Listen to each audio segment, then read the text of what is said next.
चलिए आज हम लोग बात करते हैं चंपारण सत्याग्रह के बारे में। चंपारण सत्याग्रह आंदोलन क्या था और ये आंदोलन जो था अंग्रेजों के विरुद्ध गांधी जी के नेतृत्व में बहुत सारे आंदोलन हुए। उनमें से ये एक आंदोलन था चंपारण सत्याग्रह, जो कि 19 अप्रैल 1917 को जिसकी शुरुआत हुई थी। अब आपके मन में ये सवाल आता था कि क्या था चंपारण सत्याग्रह। चंपारण जो है वो बिहार राज्य का एक जिला है और इस जिले में किसान की मदद के लिए इस आंदोलन को शुरुआत किया गया था, जिसके चलते इस आंदोलन का नाम जो है वो चंपारण पड़ा। हुआ क्या था, जो हमारे यहाँ पर जो किसान थे उनसे जबरदस्ती नील की खेती करवाई जाती थी और जिससे जिले के किसान काफी परेशान थे। अब ये कहेंगे जो भैया नील की खेती करने से परेशानी क्या है? होता क्या है, नील की जो जड़ होती है वो काफी अंदर तक जाती है, जो कि जमीन को बंजर कर देती है और किसानों को उनके जमीन के 20 हिस्से में से 3 भाग में, यानी कि 3 कटिया पद्धति कहते थे, उसमें नील की खेती करनी पड़ती थी। अब आप कहेंगे इसमें कौन सी बड़ी बात है भैया, कर लो।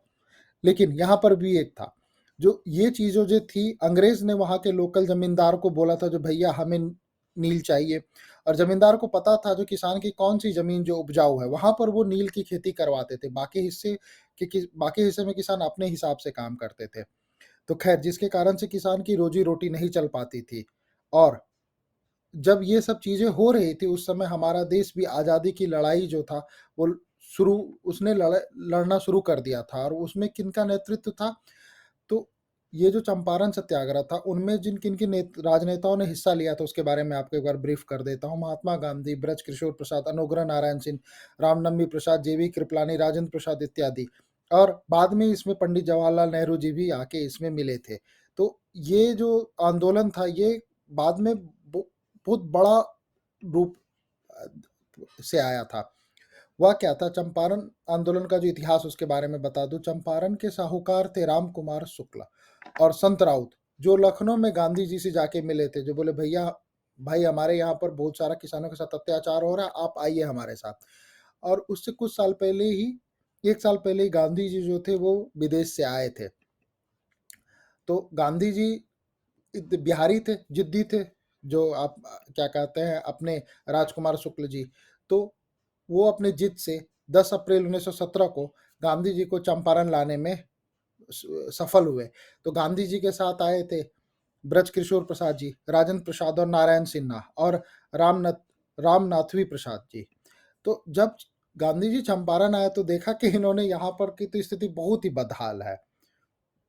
बदहाल मतलब कि यहाँ पर तो न साफ सफाई है, छोटी और बड़ी जातियों के बीच में भेदभाव है, यहाँ पर स्कूलें जो है वो बहुत अच्छी नहीं चल रही हैं, कुछ नहीं है।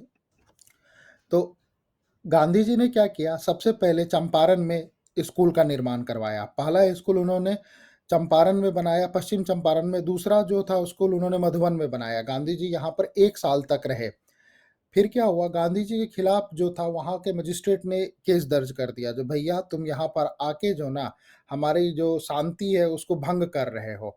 और उन्होंने एक लेटर लिख के दिया गांधी जी को, अगर आप जिले को छोड़ देते और वापस नहीं लौटने का वादा करते हैं तो आपके खिलाफ दर्ज किया गया मामला वापस ले लिया जाएगा। इस पर गांधी जी ने मजिस्ट्रेट को जवाब दिया, क्या, मैं मानवता और राष्ट्रीय सेवा प्रदान करने के लिए यहाँ आया हूँ। चंपारण मेरा घर है और मैं यहाँ के पीड़ित लोगों के लिए काम करने के लिए आया हूँ और मैं अभी इस जिले से नहीं जा सकता हूँ। तो बाद में गांधी जी को अशांति फैलाने के लिए गिरफ्तार कर लिया गया। सोचिए कैसे थे अंग्रेज लोग सब। उन्होंने गांधी जी को अशांति फैलाने के लिए गिरफ्तार कर लिया गया। जब गांधी जी गिरफ्तार हुए थे वहां के किसानों को लगा क्या, ने वहां के पुलिस स्टेशन, कोर्ट सबके बाहर धरना दिया, प्रदर्शन शुरू किया, जिसके बाद गांधी जी को वहां से छोड़ देना पड़ा। अब चंपारण सत्याग्रह से जुड़े फैक्ट कुछ जो है, ये चंपारण सत्याग्रह जो था वो भारत में गांधी जी का पहला डिसओबेडियंट मूवमेंट था। इस मूवमेंट के साथ ही अंग्रेजों को गांधी जी की ताकत के बारे में पता चला था। इसी आंदोलन के दौरान पहली बार संत राउत ने गांधी जी को बापू के नाम से पुकारा, जिसके बाद गांधी जी को बापू कहा जाने लगा। और कुछ और फैक्ट थे, जो किसान के तीन तीन कठिया पद्धति इसी के द्वारा होती थी। इसमें इसकी शुरुआत राजकुमार शुक्ल ने की थी। तो ये सब थे चंपारण सत्याग्रह से जुड़े हुए फैक्ट। आप इसी तरह के वीडियो के लिए मेरे इस चैनल पर बने रहे। धन्यवाद।